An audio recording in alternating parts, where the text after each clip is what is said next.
তামিম ছাড়া বিশ্বকাপে এক ম্যাচও জেতা সম্ভব না। ভারতের কাছে বাজেভাবে হারের পর সংবাদ সম্মেলনে এসে তামিম ইকবালকে নিয়ে আবারও কথা বললেন নাজমুল হোসেন শান্ত।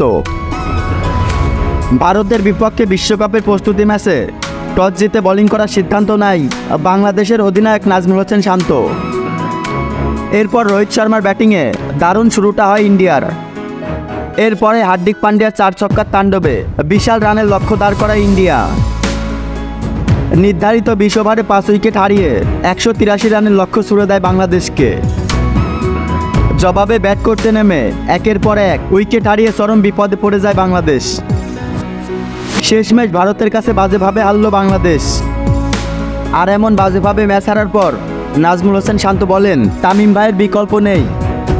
তামিম ভাইয়ের জায়গাতে আমরা কেউ তেমন ভালো করতে পারছি না। খুব আফসোসের সাথে বলতে হয়, আর যদি তামিম ভাই থাকতো তাহলে এমন দিন দেখতে হতো না।